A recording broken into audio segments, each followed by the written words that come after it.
Brexit is short for British exit and is the word people use to talk about the United Kingdom's decision to leave the European Union.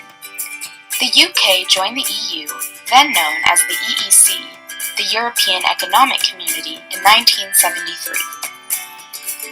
The EU is a political and economic union of 28 countries which trade with each other and allow citizens to move easily between the countries to live and work. So why does Britain want to leave? Well, a public vote, called a referendum, was held on Thursday, June 23, 2016, when voters were asked just one question: whether the UK should leave or remain in the European Union.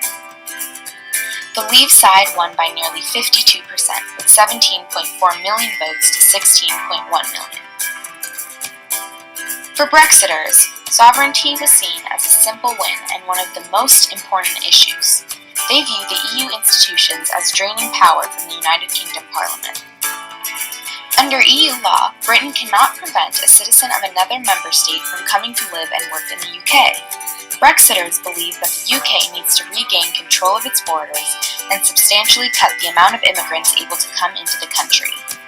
Many in favor of Brexit believe that by remaining in the EU, Britain is opening its doors to terrorist attacks and other acts of violence, as this open border does not allow them to check and control who is going in and out. For pro-EU voters, on the other hand, a main reason for voting to stay was to ensure economic and job security, claiming that 3 million jobs would be lost if Britain left.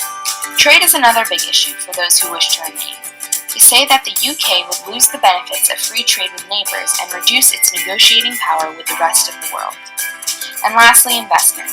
Pro-Europeans argue that the UK's status as one of the world's biggest financial centres would be diminished if the City of London was no longer seen as a gateway to the EU for the likes of US banks.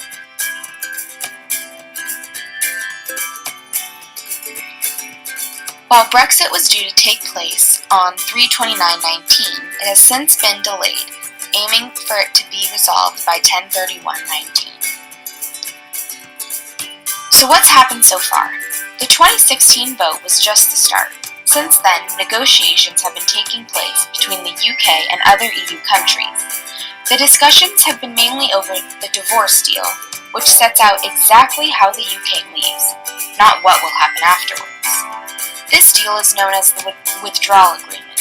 The Withdrawal Agreement covers some key points, like how much money the UK will have to pay the EU in order to break the partnership, what will happen to UK citizens living elsewhere in the EU and vice versa, and how to avoid the return of a physical border between Northern Ireland and the Republic of Ireland.